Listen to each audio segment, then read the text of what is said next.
인생을 망친 노후 재혼, 아버지의 후회와 상처. 저는 올해 72입니다. 정혜석이라고 합니다. 15년 전 아내를 먼저 떠나보냈죠. 그때부터 혼자였습니다. 딸 수진이가 자주 들르긴 했지만 그래도 혼자였어요. 처음 몇 년은 괜찮았습니다. 아내 생각에 울기도 하고 그리움에 잠 못 이루기도 했죠. 그런데 시간이 지나니까 그리움보다 무서운 게 찾아왔어요. 외로움이었습니다. 딸한테 말은 못했습니다.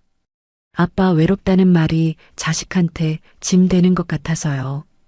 그래서 그냥 참았죠. 하루하루를요. 그러다 작년 봄이었습니다. 동네 복지관에서 실버댄스 동호회 모집 공고를 봤어요. 처음엔 그냥 지나쳤습니다. 내가 무슨 춤을. 근데 머릿속에서 자꾸 맴돌더라고요. 거기 가면 사람은 있겠지. 말이라도 섞을 수 있지 않을까? 고민하다가 결국 등록했습니다. 떨리더군요. 60 넘어서 새로운 곳에 가는 게 이렇게 어색한 줄 몰랐어요. 첫날 갔을 때 기억이 생생합니다. 복지관 2층 강당이었죠. 사람들이 벌써 여럿 와 있었습니다. 다들 어색하게 서 있거나 아는 사람끼리 모여 있더군요. 저도 구석에 조용히 섰습니다. 그때였어요. 어머, 처음 오셨어요? 밝은 목소리가 들렸습니다. 고개를 돌리니 한 여성이 웃으며 다가오고 있었어요. 깔끔한 흰색 블라우스에 연한 베이지색 치마를 입고 있었죠. 머리는 단정하게 묶었고 미소가 참 따뜻해 보였습니다. 네, 처음입니다. 제가 어색하게 대답했죠. 저도 2달 전에 시작했어요. 처음엔 다들 어색해하는데 금방 익숙해질 거예요. 김선영이라고 본인을 소개했습니다. 70살이라고 했어요. 그런데 목소리도 표정도 움직임도 나이보다 훨씬 젊어 보였습니다. 저는 정혜석입니다. 악수를 청했어요. 손이 따뜻했습니다. 오랜만에 느껴보는 온기였죠. 그날 수업 내내 선영이 옆에서 동작을 알려줬습니다. 이렇게 하시면 돼요. 천천히 해도 괜찮아요. 잘하시네요. 칭찬도 아끼지 않았죠. 저는 어색했지만 기분이 나쁘지 않았습니다. 아니, 좋았어요. 수업이 끝나고 몇몇 사람들이 근처 카페로 가자고 했습니다. 저도 따라갔죠. 선영도 함께였어요. 카페에서 이야기를 나눴습니다. 어디 사는지, 자식은 몇인지, 배우자는 어떻게 됐는지. 나이 든 사람들이 모이면 자연스럽게 나오는 이야기들이죠. 선영도 혼자라고 했습니다. 5년 전에 남편과 사별했다고요. 아들이 하나 있는데 따로 살고 있다고 했어요. 외롭지 않으세요? 제가 물었습니다. 외롭죠. 그래서 여기 나온 거예요. 선영이 웃으며 대답했습니다. 그 웃음 뒤에 감춰진 외로움이 보이는 것 같았어요. 저와 똑같은 외로움이요. 그날 이후로 동호회에 나가는 게 기다려지기 시작했습니다. 매주 화요일, 목요일이었어요. 수업 끝나면 카페 가고 이야기 나누고 웃고 선영과 자주 이야기를 나눴죠. 좋아하는 음식, 취미, 젊었을 때 이야기들. 대화가 편했습니다. 말을 하면 들어주고 제 이야기에 공감해주고. 혜석 씨는 참 다정하세요. 어느 날 선영이 말했어요. 그런가요? 제가 어색하게 웃었습니다. 네. 이야기 들어주는 것도 그렇고 배려도 많이 하시고요. 칭찬이 쑥스러웠지만 기분은 좋았습니다. 오랜만에 누군가에게 인정받는 느낌이었어요. 한 달쯤 지났을까요? 선영이 먼저 제안했습니다. 우리 주말에 한번 등산 갈래요? 동호회 사람들 몇 명이서요. 좋죠. 그렇게 등산도 함께 가고 영화도 보고 식사도 했습니다. 자연스럽게 가까워졌죠. 어느 날 저녁 식사를 마치고 집 앞까지 함께 걸었습니다. 가로등 불빛 아래서 선영이 말했어요. 혜석 씨, 저도 혼자 사는 게 참 힘들어요. 저도 그렇습니다. 이렇게 누군가랑 이야기하고 함께 시간 보내니까 좋아요. 선영 목소리가 조금 떨렸습니다. 저도 떨렸어요. 저도 좋습니다.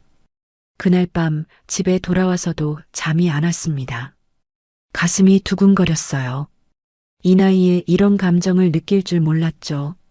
설렘이었습니다. 15년 만에 느껴보는 설렘이었어요. 그 후로 자주 만났습니다.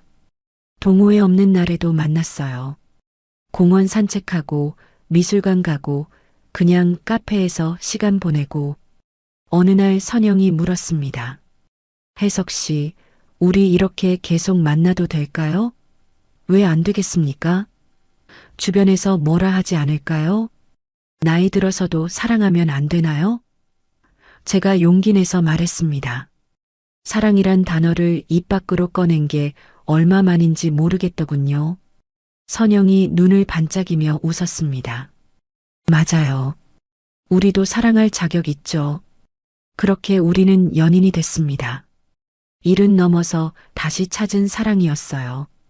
딸 수진이한테 말했을 때 걱정스러운 표정을 지었습니다. 아빠, 너무 급하게 결정하는 거 아니에요? 급한 게 아니라 이제라도 행복하고 싶은 거다.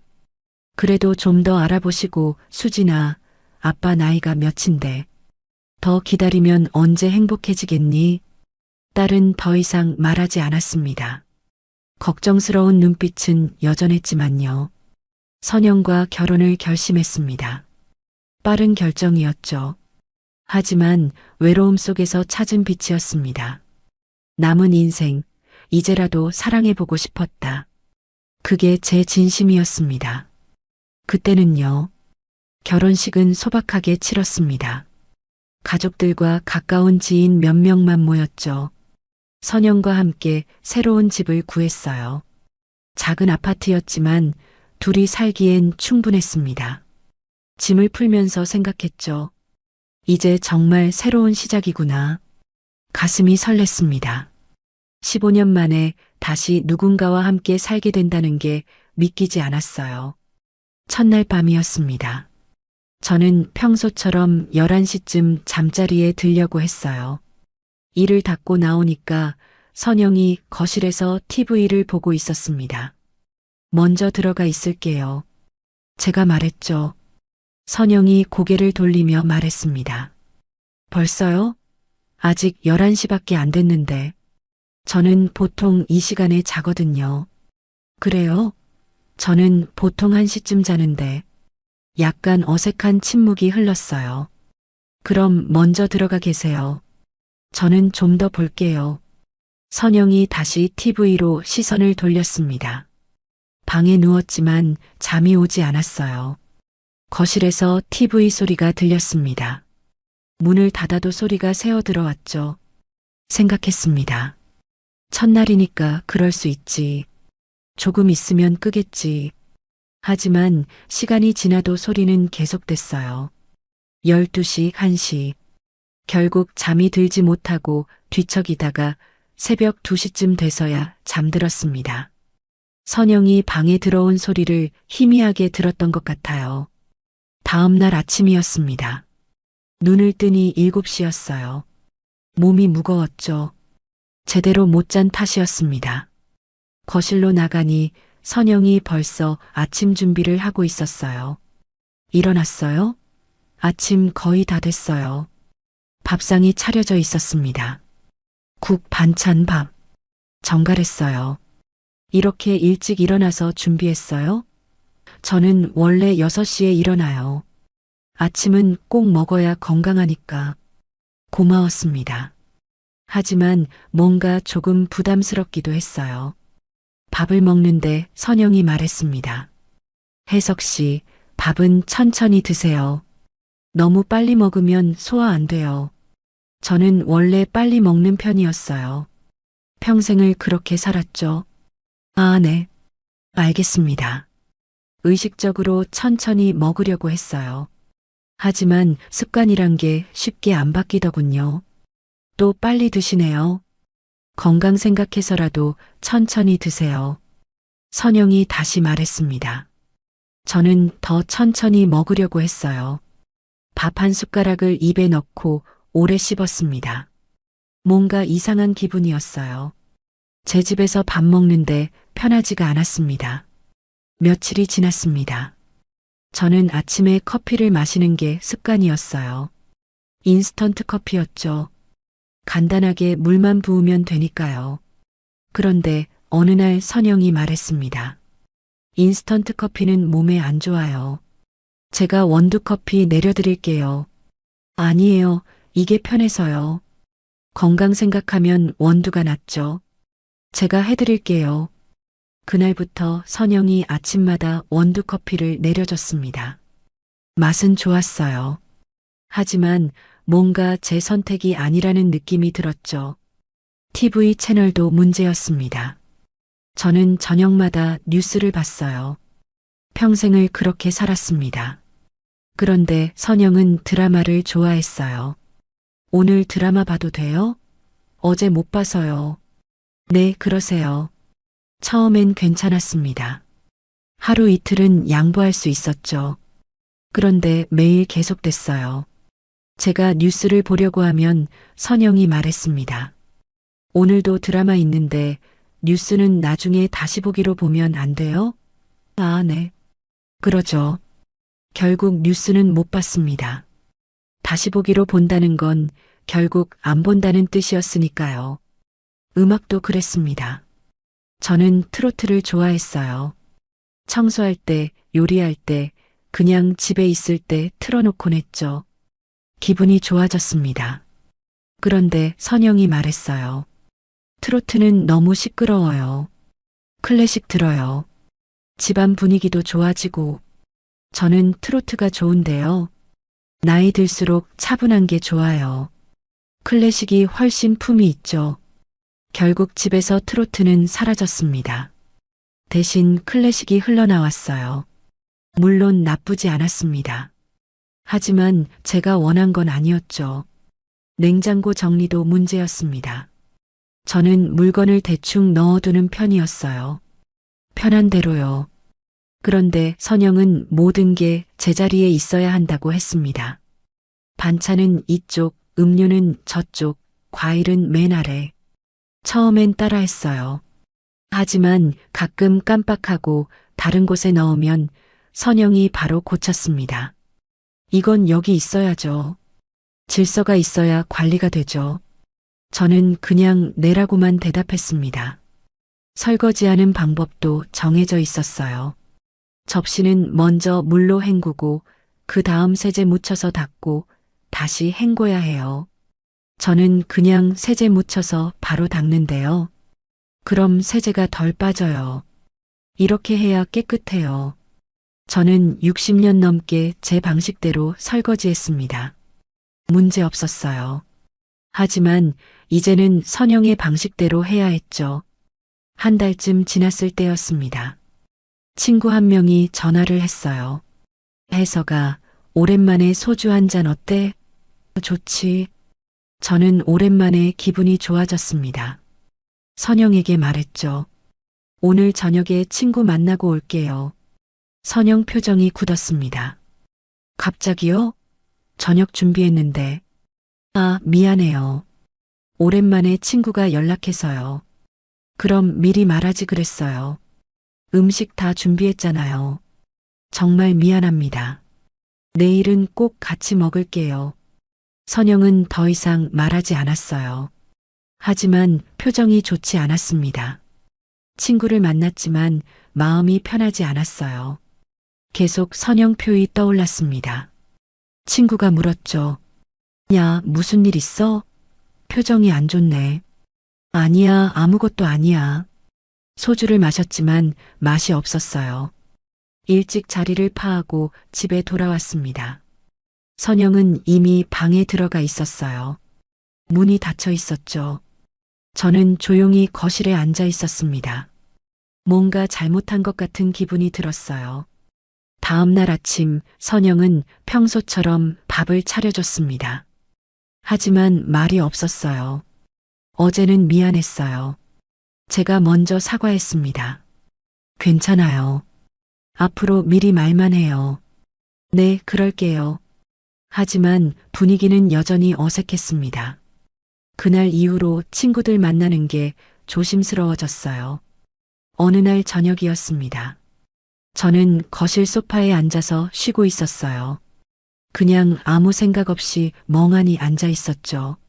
선영이 부엌에서 나오더니 말했습니다. 그렇게 가만히 있으면 뭐해요? 산책이라도 하러 나가요. 피곤해서 좀 쉬려고요. 집에만 있으면 늙어요. 움직여야죠. 조금 있다가 나갈게요. 지금 나가요.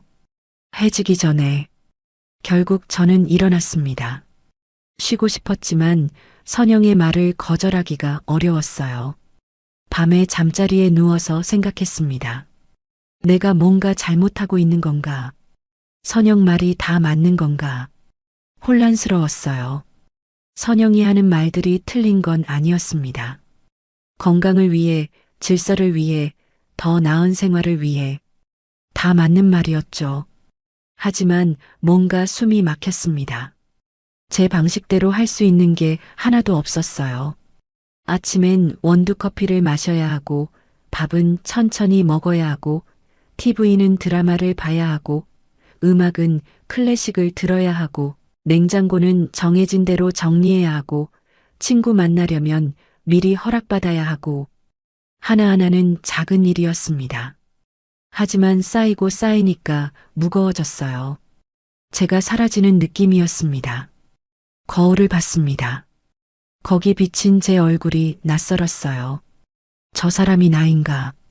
예전에 저는 어디로 간 걸까요? 웃음이 줄어들었습니다. 말도 줄어들었어요. 선영 눈치를 보는 제 모습이 보였습니다. 이게 제가 원했던 삶인가?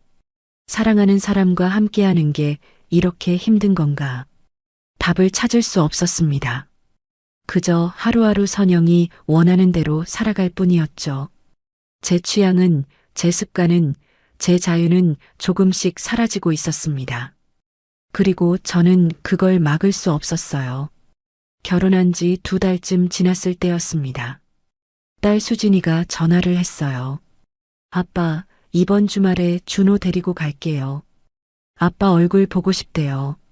손자 준호 이야기에 가슴이 뛰었습니다. 그래, 와라. 할아버지가 맛있는 거 사줄게. 전화를 끊고 선영에게 말했죠. 이번 주말에 딸이 손자 데리고 온대요. 그래요? 알았어요. 선영 대답이 짧았습니다. 표정도 별로 밝지 않았어요. 주말이 됐습니다. 수진이가 준호 손을 잡고 왔어요. 아빠, 할아버지. 현관문이 열리자마자 반가운 목소리가 들렸습니다. 저는 얼른 나가서 손자를 안아 올렸죠. 우리 준호, 할아버지 보고 싶었어? 응, 엄청 보고 싶었어. 행복했습니다. 이런 순간이 얼마나 그리웠는지 몰라요. 수진이가 웃으며 말했어요. 새댁 인사드려야지. 어머니, 안녕하세요. 선영이 부엌에서 나왔습니다. 어서 와요. 말은 그렇게 했지만 미소가 없었어요. 억지로 인사하는 느낌이었습니다. 앉아요. 차라도 드릴까요? 선영이 물었습니다. 아, 괜찮아요. 편하게 계세요. 수진이가 눈치를 보며 대답했어요. 거실에 앉았지만 분위기가 어색했습니다. 저는 준호와 놀아주느라 신경 쓰지 못했죠. 레고를 가지고 왔더군요. 할아버지, 같이 만들자. 그래, 뭐 만들까? 바닥에 앉아서 함께 레고를 조립했습니다. 준호 웃음소리가 집안을 채웠어요. 이 소리가 얼마나 좋은지. 그런데 선영이 말했습니다. 거실에서 놀면 어질러져요. 방에서 놀면 안 돼요? 순간 분위기가 싸해졌어요. 수진이가 얼른 말했습니다. 아, 죄송해요. 준호야, 할아버지 방에 가서 놀자. 싫어. 여기서 놀래. 준호가 투정을 부렸습니다. 저는 난처했어요. 선영 씨, 괜찮아요. 다 놀고 치우면 되죠. 어질러지면 치우기 힘들잖아요. 선영 목소리에 짜증이 섞여 있었습니다. 결국 저는 준호를 안고 방으로 들어갔어요. 수진이도 따라왔죠. 문을 닫자 수진이가 작은 목소리로 말했습니다. 아빠, 괜찮아요? 괜찮다. 신경 쓰지 마.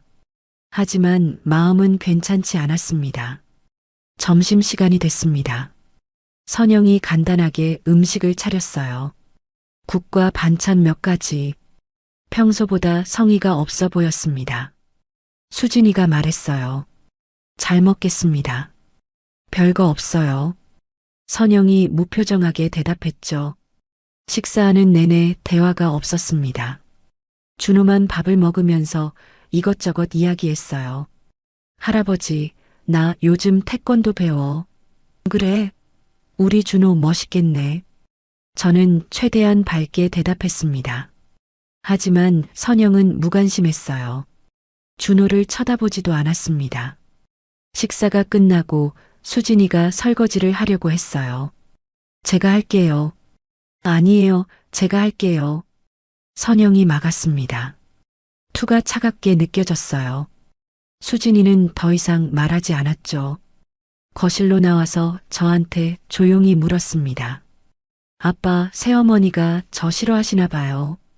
그런 거 아니다. 아직 서로 어색해서 그래. 변명처럼 들렸습니다. 저도 알고 있었으니까요. 선영이 수진이를 반기지 않는다는 걸. 오후가 되자 수진이가 일어났습니다. 아빠, 우리 이제 갈게요. 준호 학원 가야 해서요. 벌써? 조금 더 있다 가지. 다음에 올게요.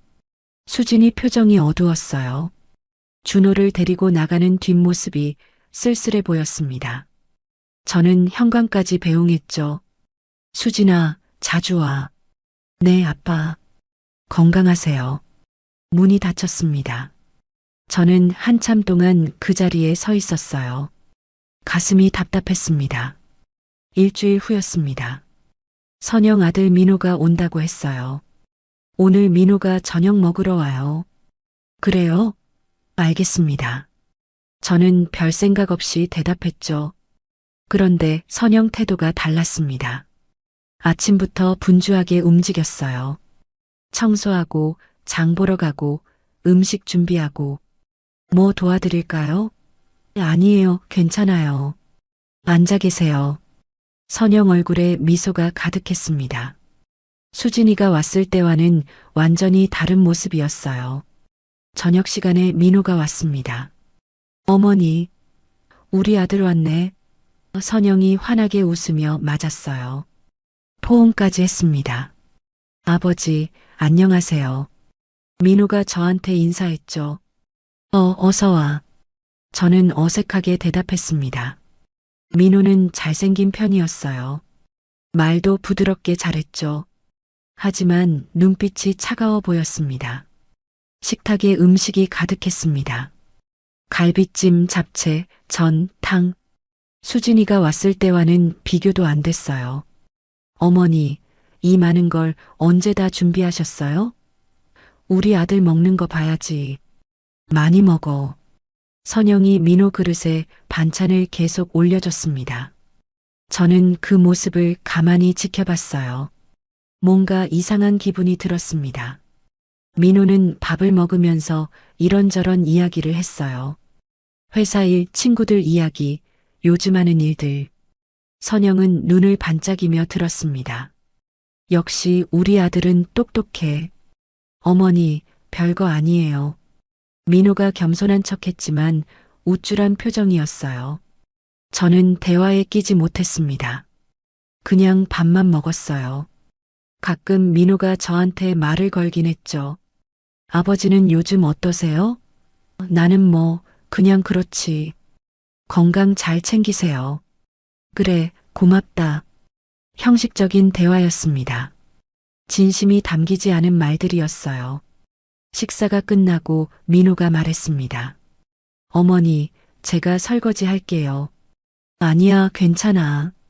엄마가 할게. 어머니가 힘드시잖아요. 우리 아들 참 착하네. 선영 얼굴에 행복이 가득했습니다. 저는 거실로 나왔어요. 더 이상 그 모습을 보고 싶지 않았습니다. 민호가 간 후 선영이 말했습니다. 우리 아들 좋죠? 네, 좋은 사람 같아요. 착하고 효자예요. 제가 자랑스러워요. 저는 그냥 고개를 끄덕였습니다. 수진이 생각이 났어요. 우리 딸은 여기서 환영받지 못했습니다.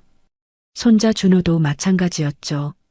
하지만 민호는 달랐어요. 극진한 대접을 받았습니다. 그날 밤 잠자리에 누워서 생각했습니다. 이 집에서 제 가족은 손님이었어요. 아니, 손님보다 못한 존재였습니다. 반갑지 않은 방문객, 불편한 존재. 선영에게 가족은 민호뿐이었죠. 저와 제 가족은 그저 참아야 하는 사람들이었습니다. 여기는 더 이상 내 집이 아닌가. 천장을 바라보며 생각했어요. 이 집에 제 자리가 있긴 한 걸까?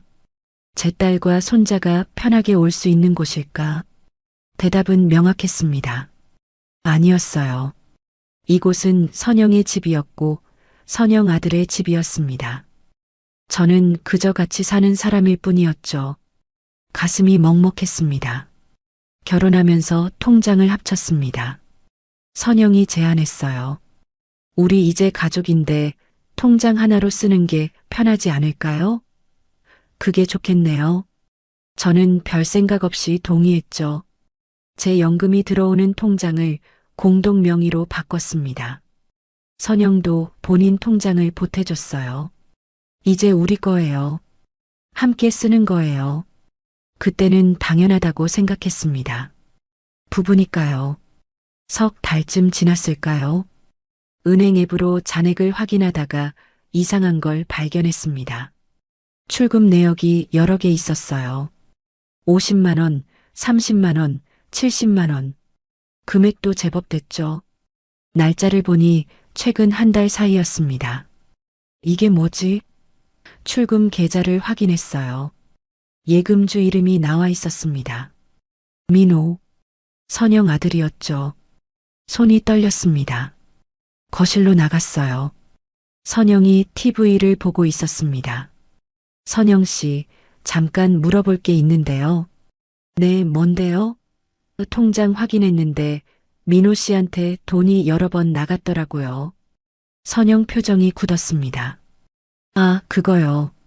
제가 모르는 사이에 나간 건데 무슨 일인가요? 목소리를 최대한 부드럽게 했어요.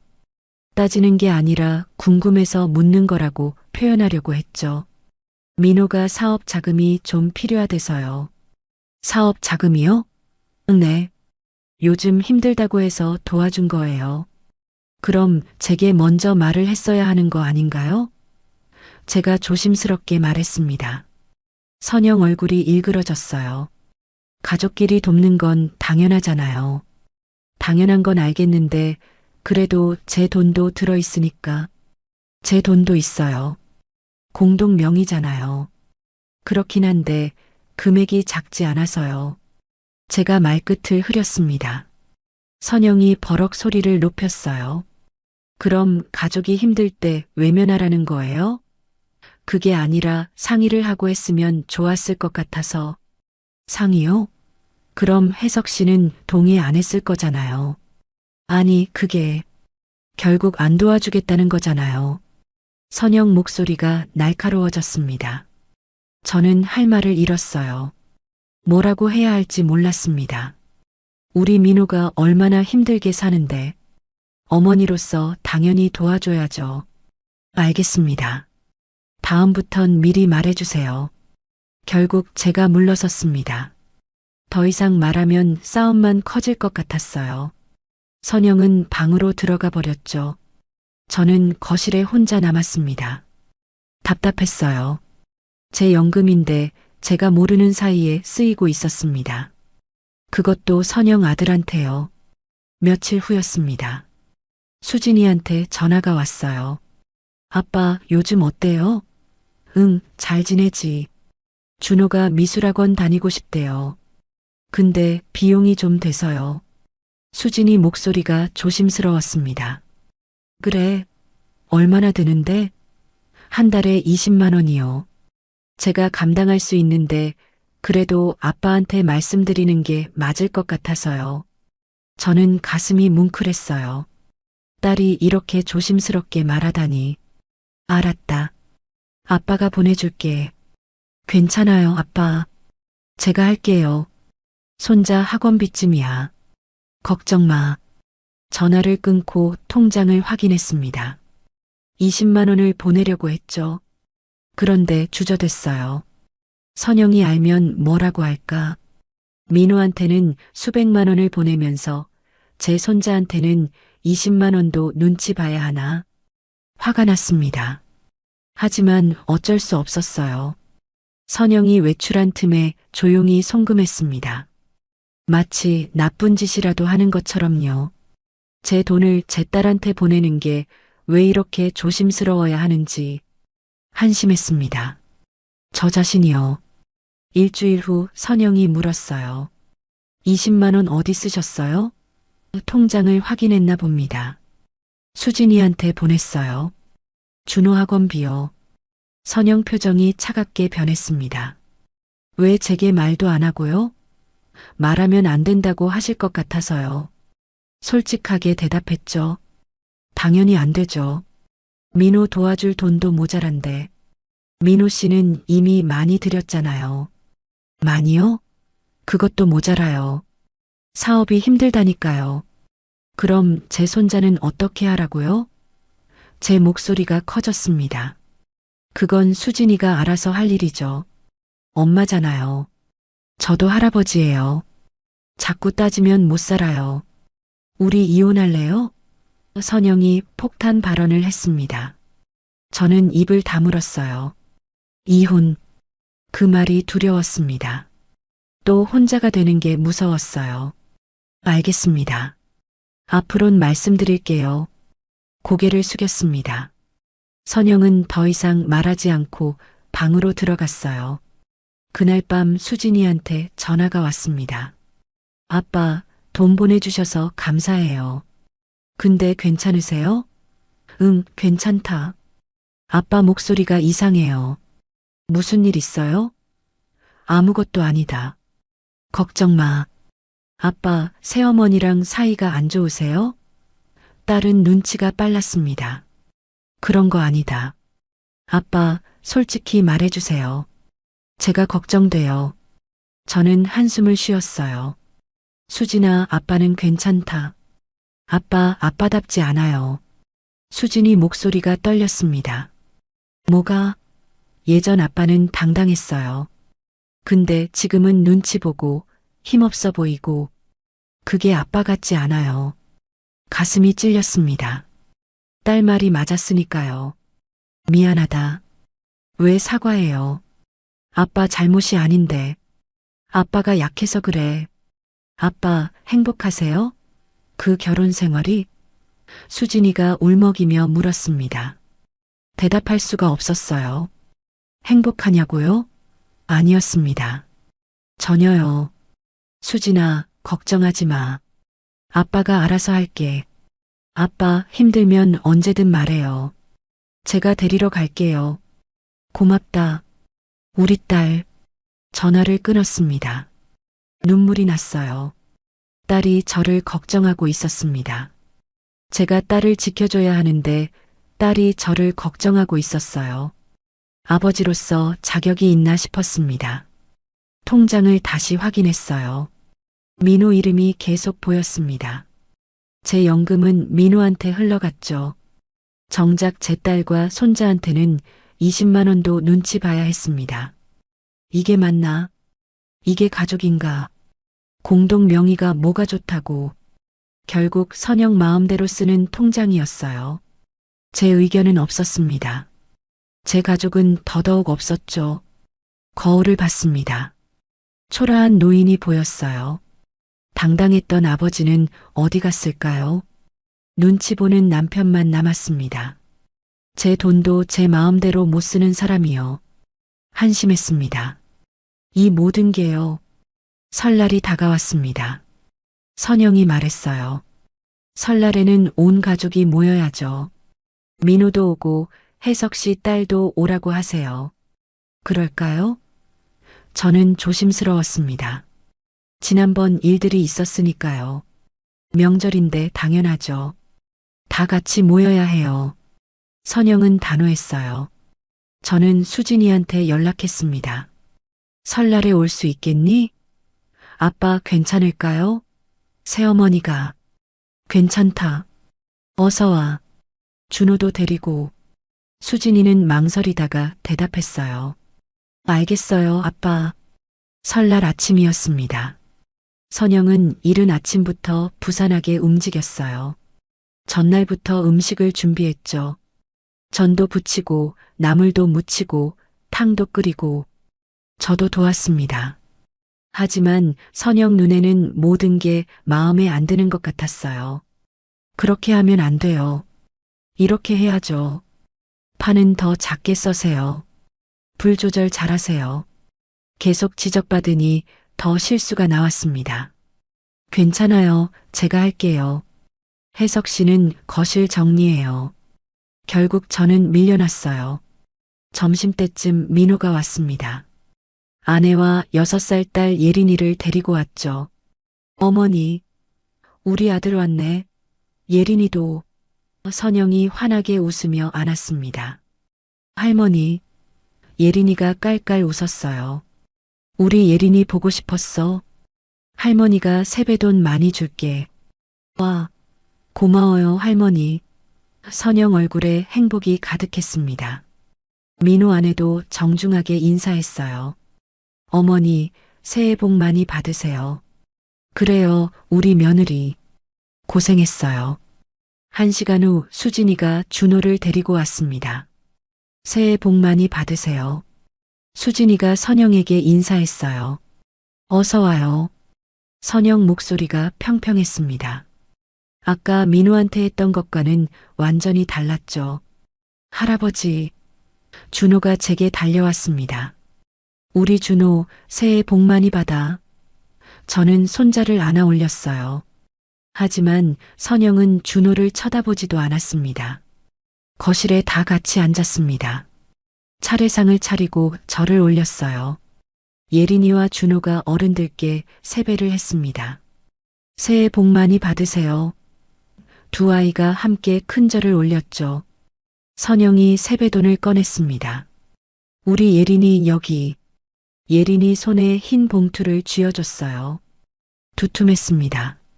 고맙습니다, 할머니. 예린이가 신나했죠. 그런데 선영은 준호한테는 아무것도 주지 않았습니다. 준호가 그대로 서 있었어요. 어리둥절한 표정이었습니다. 할머니. 준호가 작은 목소리로 불렀어요. 선영은 못 들은 척했습니다. 수진이 얼굴이 굳었어요. 저는 황급히 제 지갑을 꺼냈습니다. 준호야, 할아버지가 줄게. 고맙습니다, 할아버지. 준호 목소리에 힘이 없었습니다. 눈빛이 슬펐어요. 겨우 8살밖에 안 된 아이가 차별을 느끼고 있었습니다. 식사 시간이 됐습니다. 테이블에 음식이 가득했어요. 선영이 예린이 앞에 접시를 놓았습니다. 예린아, 이거 먹어봐. 할머니가 특별히 만든 거야. 와, 맛있겠다. 예린이가 웃었습니다. 선영도 함께 웃었어요. 그런데 준호 앞에는 아무것도 놓지 않았습니다. 수진이가 직접 준호 접시에 음식을 담아줬어요. 저도 반찬을 더 올려줬죠. 준호야, 많이 먹어. 응, 할아버지. 준호가 고개를 끄덕였지만 밥맛이 없어 보였습니다. 민호가 말했습니다. 예린아, 할머니한테 노래 불러드려. 응. 예린이가 자리에서 일어나 노래를 불렀어요. 선영은 손뼉을 치며 좋아했습니다. 우리 예린이 진짜 잘한다. 할머니, 또 불러줄까요? 그럼 한 번 더. 모두가 예린이를 바라봤습니다. 준호는 구석에 조용히 앉아 있었어요. 아무도 신경 쓰지 않았습니다. 선영은 물론이고 민호 부부도 마찬가지였죠. 식사가 끝나고 아이들이 놀았습니다. 예린이가 가져온 장난감이 있었어요. 인형과 블록이었죠. 예린아, 같이 놀자. 준호가 다가갔습니다. 싫어. 내 거야. 예린이가 인형을 끌어안았어요. 조금만 같이 놀자. 안 돼. 예린이가 소리쳤습니다. 선영이 나섰어요. 준호야, 예린이 장난감이니까 조용히 있어. 할머니, 저도 같이 놀고 싶어요. 예린이가 싫다잖아. 알아듣지 못하니? 선영 목소리가 차갑게 식었습니다. 준호 눈에 눈물이 맺혔어요. 할머니, 저 나빠요? 조그만 목소리였습니다. 하지만 거실에 있는 모두에게 들렸죠. 정적이 흘렀습니다. 아무도 대답하지 못했어요.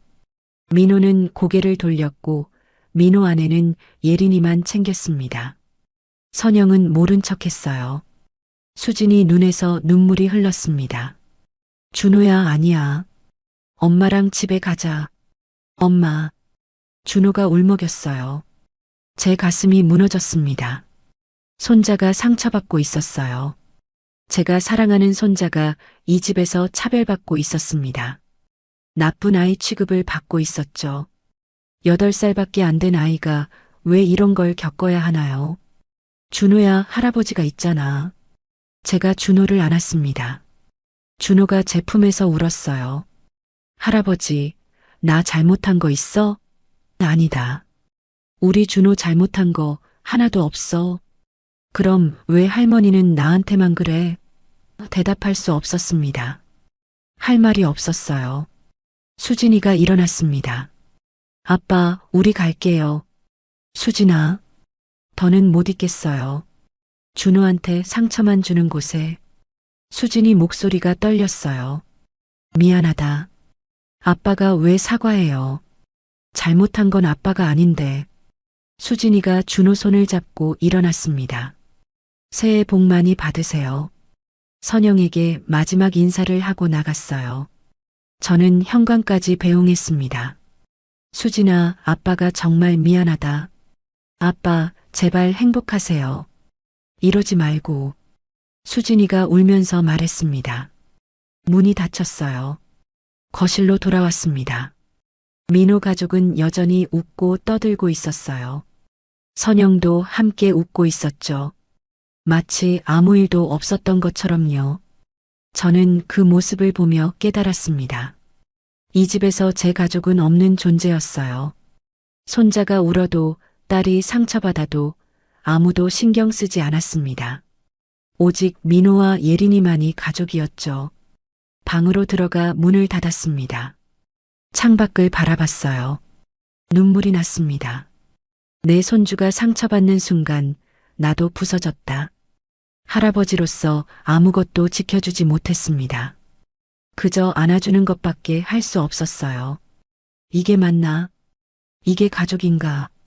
제 선택이 손자에게까지 상처를 주고 있었습니다. 용서받을 수 없을 것 같았어요. 설날이 지나고 일주일 후였습니다. 오랜 친구 2명이 연락을 했어요. 혜서가, 우리 오랜만에 밥 먹자. 그래, 좋지. 저는 반가웠습니다. 친구들 얼굴이 보고 싶었어요. 선영에게 말했죠. 오늘 친구들이랑 저녁 먹고 올게요. 또요? 지난번에도 나갔잖아요. 한 달 전 일인데요. 자꾸 밖에서만 놀면 어떡해요. 집에 있어요. 가끔은 친구들도 만나야죠. 제가 조심스럽게 말했습니다. 선영이 인상을 찌푸렸어요. 그럼 마음대로 하세요. 퉁명스럽게 말하고 방으로 들어갔습니다. 저녁 6시에 식당에서 만났어요. 친구 성만이와 용철이었습니다. 오랜 친구들이었죠. 야, 혜서가. 오랜만이다. 그러게. 잘 지냈어? 그럼 너는? 나도 뭐 그럭저럭. 앉아서 소주를 시켰습니다. 삼겹살도 주문했고요. 오랜만에 편한 자리였어요. 이야기꽃이 피었습니다. 재혼 생활은 어때? 성만이가 물었어요. 응, 잘 지내지. 거짓말이었습니다. 하지만 사실을 말할 수 없었어요. 그때 전화벨이 울렸습니다. 선영이었어요. 여보세요. 지금 어디예요? 식당에서 친구들이랑 있어요. 몇 시에 들어와요? 한 9시쯤? 너무 늦게 들어오지 마요. 10시 전엔 들어와야 해요. 알겠어요. 전화를 끊었습니다. 친구들이 웃었어요. 처갓집 전화냐? 아니, 집사람이야. 엄하네. 통금 있어? 성만이가 농담했습니다. 저는 어색하게 웃었어요. 1시간쯤 지났을까요? 다시 전화가 왔습니다.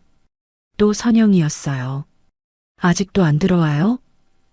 아직 먹고 있어요. 빨리 들어와요. 집에 할 일 많아요. 조금만 더 있을게요.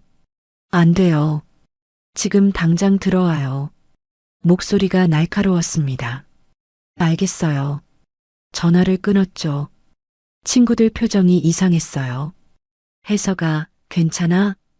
응, 괜찮아. 하지만 마음이 불편했습니다. 그런데 10분 후였습니다. 식당 문이 열리더니 선영이 들어왔어요. 저는 깜짝 놀랐습니다. 선영 씨? 전화해도 안 들어오니까 직접 왔어요. 주변 손님들이 쳐다봤습니다. 친구들도 당황한 표정이었죠. 지금 가려던 참이었어요. 가려던 참이요? 1시간 전에도 그랬잖아요. 선영 목소리가 컸습니다. 식당 안이 조용해졌어요. 모두가 우리를 보고 있었습니다. 선영 씨, 일단 앉아요. 친구들한테 인사라도. 인사는 무슨 인사요? 빨리 나가요. 조금만 기다려주면 안 될까요? 안 돼요. 당장 나가요. 집에 가야죠. 선영이 제 팔을 잡아당겼습니다.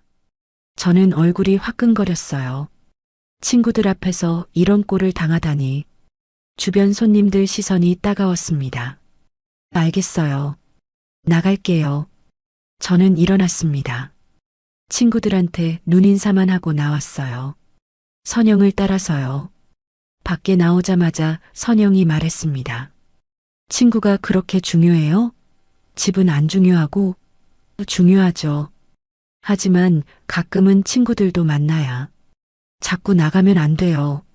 집에 있어야죠. 저도 제 생활이 있어요. 생활이요? 결혼했으면 가정이 우선이에요. 말꼬리를 잡혔습니다. 더 이상 말해봐야 소용없을 것 같았어요. 알겠습니다. 고개를 숙였습니다. 집에 돌아왔습니다. 방에 들어가 문을 닫았어요. 온몸이 떨렸습니다. 분노인지 수치심인지 구분이 안 됐죠. 친구들 앞에서 저런 꼴을 당하다니. 팔을 잡아당기며 끌려 나오다니. 저는 애가 아닌데. 70 넘은 어른인데. 체면이 구겨졌습니다. 남아있을 게 없었어요. 다음날 성만이한테 전화가 왔습니다. 혜서가 어제 미안했다. 아니야, 내가 미안하지. 혜서가 너 괜찮아? 응, 괜찮아. 거짓말하지 마. 목소리 들으면 알아. 성만이는 오랜 친구였습니다. 숨길 수 없었어요. 조금 힘들긴 해. 그 사람이 너무하는 거 아니야? 친구들 앞에서 저렇게 하면 어떡해. 내가 늦게 들어간다고 해서 그래. 그래도 그렇지. 넌 예전 그 혜석이가 아니야. 성만이 말에 가슴이 먹먹했습니다. 예전엔 당당했어. 웃음도 많았고. 근데 지금 너 완전히 달라졌어. 눈치 보고 기죽어 있고. 그렇게 보여? 응. 솔직히 어제 너 보면서 마음 아팠어. 친구로서. 성만이 목소리에 걱정이 묻어났어요. 미안해. 걱정 끼쳐서. 미안할 게 뭐 있어. 그냥 내가 걱정돼서 그래. 고맙다. 혜서가 힘들면 언제든 연락해.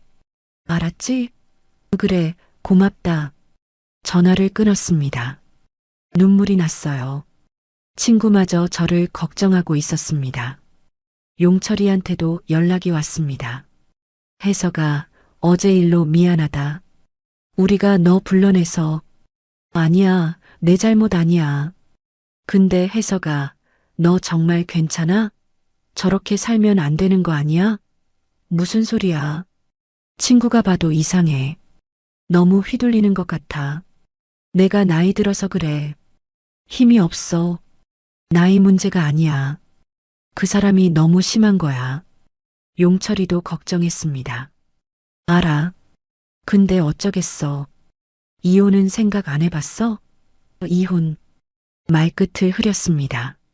생각 안 해본 건 아니었어요. 하지만 용기가 없었습니다. 다시 혼자가 되는 게 무서워. 솔직하게 말했어요. 혼자가 낫지. 저렇게 사는 것보단. 모르겠어. 잘 모르겠어. 혜서가 친구로서 하는 말인데 너 지금 너 자신을 잃어가고 있어. 알아. 나도 알아. 그럼 뭔가 해야지. 이대로는 안 돼. 생각해 볼게. 진심으로 생각해 봐. 우리가 항상 내 편이니까. 용철이 말에 목이 메었습니다. 고맙다. 전화를 끊었어요. 친구들이 저를 걱정하고 있었습니다. 예전에 제가 아니라고 했어요. 맞는 말이었습니다. 저는 변했어요. 웃음도 줄었고 말도 줄었고 자신감도 사라졌죠. 눈치만 보는 사람이 됐습니다.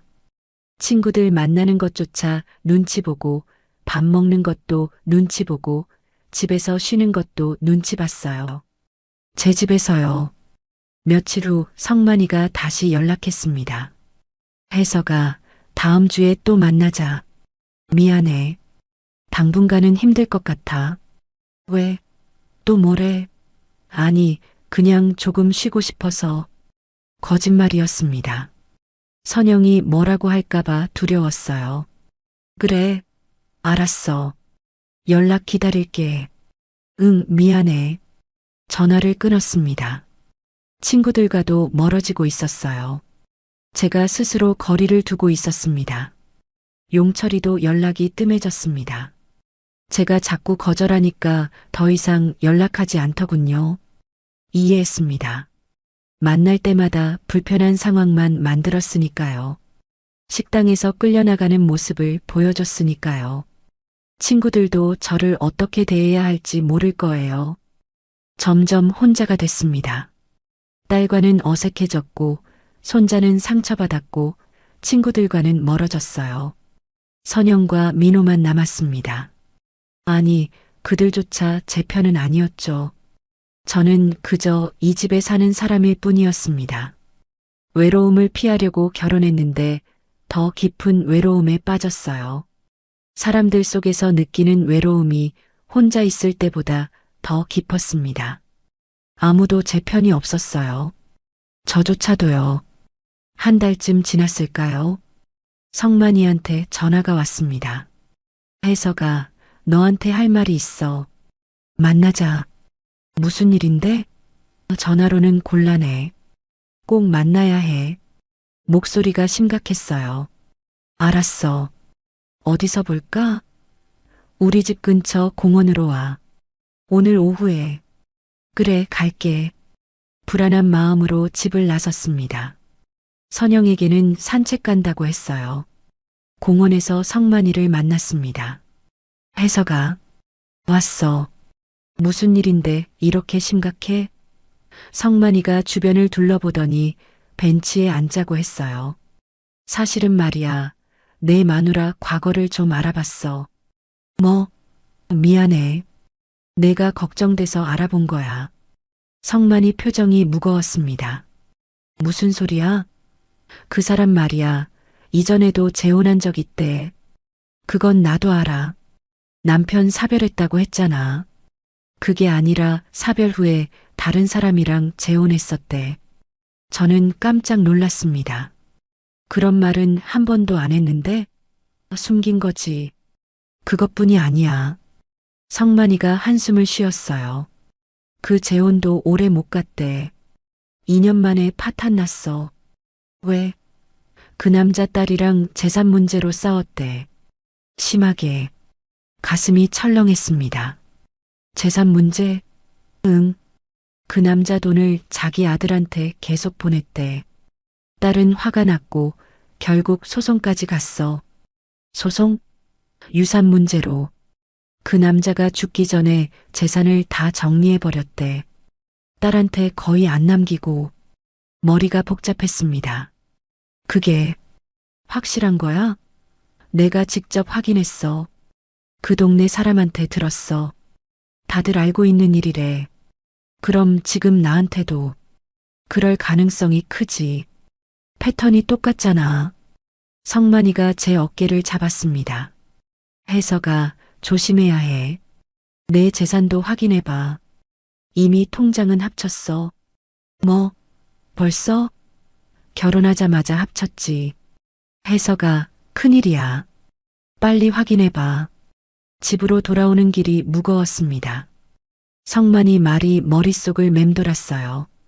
이전 재혼, 재산 문제, 소송, 민호한테 보낸 돈들이 떠올랐습니다. 제 딸에게는 20만 원도 눈치 봐야 했던 일들이요. 모든 게 계획된 것일까요? 처음부터요. 집에 도착했습니다. 선영이 거실에 있었어요. 다녀왔어요? 네. 저는 방으로 들어가 통장을 다시 확인했습니다. 최근 석 달 동안의 내역이었어요. 민호한테 나간 돈이 총 500만 원이 넘었습니다. 제 연금 대부분이었죠. 손이 떨렸습니다. 거실로 나갔어요. 선영 씨, 물어볼 게 있어요.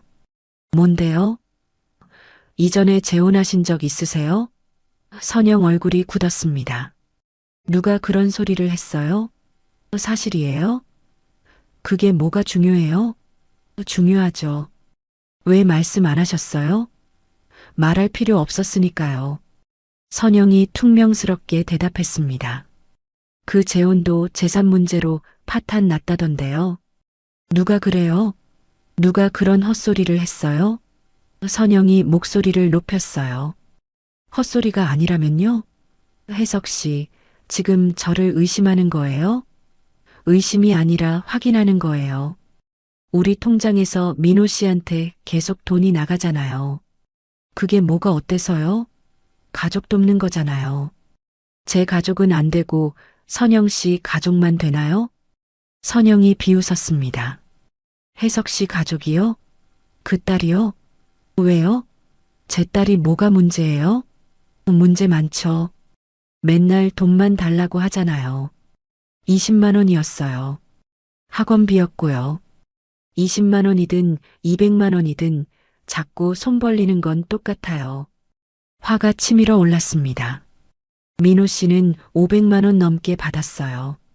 그건 괜찮고요. 우리 민호는 사업하잖아요. 투자가 필요해요. 투자요? 언제 돌려받을 건데요? 그게 중요해요? 선영이 소리쳤습니다. 중요하죠. 제 돈이에요. 공동 명의잖아요. 명의만 공동이지 제 연금으로 사는 거잖아요. 처음으로 목소리를 높였습니다. 선영이 놀란 표를 지었어요. 지금 뭐라고 했어요? 제가 번 돈으로 민호 씨 뒷바라지하는 거 아니냐고요. 뒷바라지요? 지금 우리 아들을 뭐로 보는 거예요? 사실대로 말하는 거예요. 일도 제대로 안 하고 어머니 돈만 축내잖아요. 입 조심하세요. 우리 아들이 얼마나 힘들게 사는데 힘들면 본인이 해결해야죠. 왜 제 돈으로요? 당신 돈? 결혼하면 다 우리 돈 아니에요? 그럼 왜 제 딸한테는 한 푼도 안 주려고 해요? 그건 선영이 말을 잃었습니다. 내가 당신 가문의 지갑이었나요? 제가 똑바로 쳐다보며 물었습니다. 뭐라고요? 처음부터 제 돈이 목적이었던 거 아니에요? 혜석 씨, 지금 정신 나간 소리 하는 거예요? 이전 재혼도 똑같았잖아요. 그 남자 돈 다 쓰고 파탄 냈잖아요. 선영 얼굴이 새하얗게 변했습니다. 누가 그런 거짓말을. 거짓말이 아니에요. 다 확인했어요. 침묵이 흘렀습니다. 선영이 입술을 깨물었어요. 그래요. 이전에 재혼했어요. 그리고 실패했어요. 그게 뭐 어때서요? 재산 문제로 싸웠잖아요. 그건 그 집 딸이 이상한 거였어요. 자기 아버지 돈도 아까워하고. 당연하죠. 본인 아버지 재산인데. 혜석 씨도 그렇게 생각하는 거예요? 당연합니다. 선영이 웃었습니다. 차가운 웃음이었어요. 그럼 저랑 다를 게 없네요. 혜석 씨도 자기 돈 아까운 거잖아요. 아까운 게 아니라 공평해야 한다는 거예요. 민호 씨만 챙기지 말고 제 가족도 생각해 달라는 거예요. 그건 안 돼요. 왜요? 우리 민호가 우선이에요. 당연하잖아요. 선영이 단호하게 말했습니다. 그럼 저는요? 제 가족은요? 혜석 씨는 저랑 결혼했잖아요. 이제 우리 가족이에요. 그럼 제 딸과 손자는요? 그건 별개죠. 별개가 아니에요. 다 가족이에요. 혜석 씨 생각이 그래요. 전 아니에요. 더 이상 말이 안 통했습니다. 선영과 저는 완전히 다른 생각을 하고 있었어요. 이제 알겠네요. 제가 말했습니다. 뭐요? 처음부터 전 이용당한 거였네요. 연금 통장이 필요했던 거죠. 마음대로 생각하세요. 선영이 방으로 들어가 버렸습니다. 저는 거실에 주저앉았어요. 온몸에 힘이 빠졌습니다. 모든 게 계획된 거였을까요? 선영의 따뜻함도 미소도 다정함도 다 연기였을까요? 제 연금을 노린 거였을까요? 배신감이 밀려왔습니다. 사랑이라고 믿었던 게 거짓이었다는 생각에 가슴이 무너졌어요. 외로움을 이용당했습니다. 제 약함을 이용당했어요. 바보 같았습니다. 이른이 넘어서도 이렇게 당하다니 눈물이 났습니다. 그날 밤 잠을 이룰 수 없었습니다. 천장만 바라봤어요. 선영은 방문을 잠그고 들어가 버렸죠. 저는 거실 소파에 누웠습니다. 어둠 속에서 혼자였어요. 다시 혼자가 됐습니다. 생각이 꼬리를 물고 이어졌습니다. 15년 전 아내가 떠난 날이 떠올랐어요. 장례식장에서 혼자 앉아있던 그날. 이제 어떻게 살지? 그때도 같은 질문을 했었죠. 그리고 15년을 혼자 버텼습니다. 힘들었지만 견뎠어요. 딸이 있었고 손자가 있었으니까요. 그런데 외로움이 찾아왔습니다. 조용한 집, 말걸 사람 없는 아침, 혼자 먹는 저녁. 견딜 수 없었어요. 그래서 선영을 만났죠. 따뜻한 미소, 다정한 말투, 함께하는 시간. 행복했습니다. 아니, 행복하다고 착각했어요. 외로움을 벗어났다고 믿었습니다. 하지만 지금은 어떤가요? 더 깊은 외로움 속에 있습니다. 사람들에 둘러싸여 있지만 혼자예요. 아내가 있지만 혼자입니다. 집에 있지만 제 집이 아니에요. 제 취향은 사라졌고, 제 의견은 무시당하고, 제 가족은 상처받았습니다. 제 돈마저 제 것이 아니었어요. 외로움이 무서워 한 선택이 내 인생을 더 망쳐버렸다. 쓰라린 깨달음이었습니다. 혼자 사는 게 외로웠다면 지금은 영혼까지 외로웠어요. 누군가와 함께 있어도 고독했습니다. 이게 더 견디기 힘들었죠. 아침이 됐습니다. 선영은 일찍 일어나 아침을 차렸어요. 평소처럼요. 하지만 말이 없었습니다. 저도 말하지 않았죠. 밥을 먹는 내내 침묵만 흘렀습니다. 숟가락 부딪히는 소리만 들렸어요. 앞으로 어떻게 할 거예요? 선영이 먼저 물었습니다.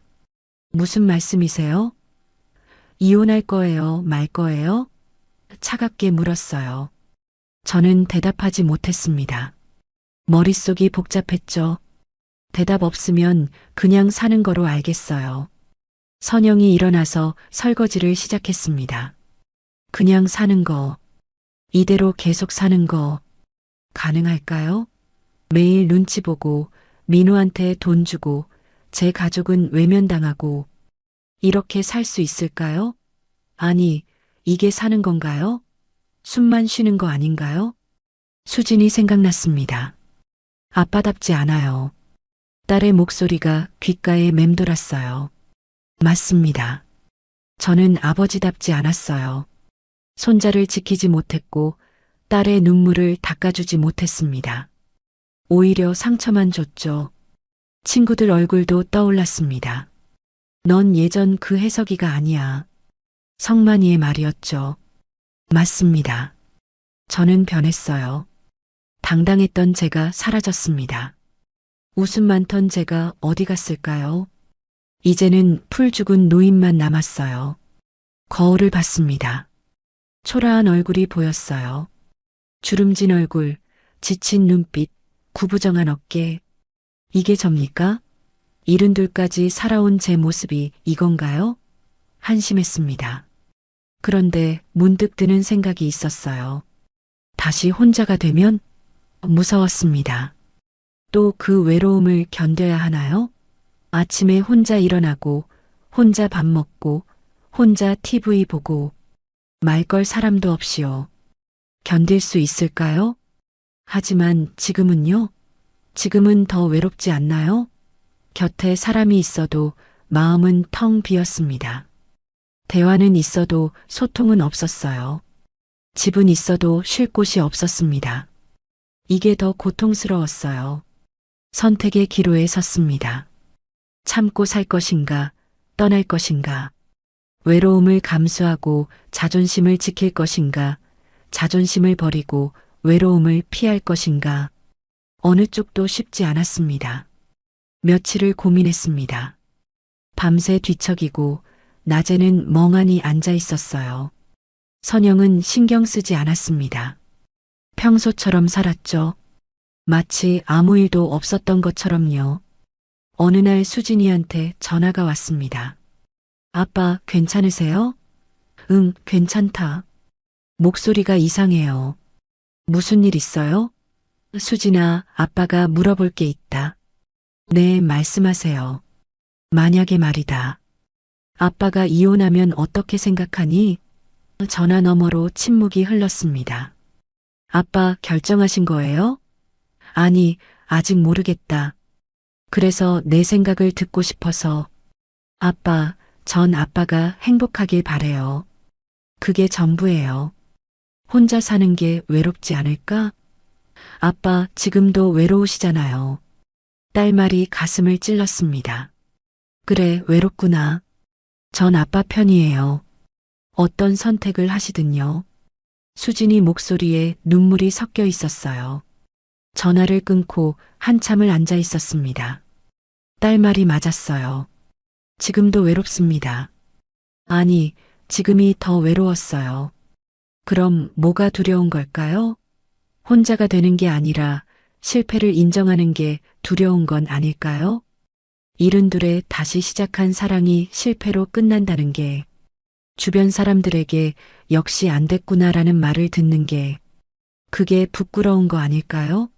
하지만 이대로 사는 게 더 부끄럽지 않나요? 창밖을 봤습니다. 봄이 오고 있었어요. 나무에 새싹이 돋고 꽃이 피기 시작했습니다. 계절은 변하고 있었죠. 저도 변해야 하지 않을까요? 손자 준호 얼굴이 떠올랐습니다. 할아버지, 나 잘못한 거 있어? 그 작은 목소리가. 할머니, 전 아빠요? 상처받은 눈빛이. 제가 지켜야 할 사람들이었습니다. 손자를, 딸을, 그리고 저 자신을요. 결심이 섰습니다. 쉽지 않을 겁니다. 외로울 겁니다. 힘들 거예요. 하지만 적어도 제 자신을 잃지는 않을 겁니다. 제 가족을 지킬 수 있을 거예요. 제 자존심을 지킬 수 있습니다. 거실에 혼자 앉아 있습니다.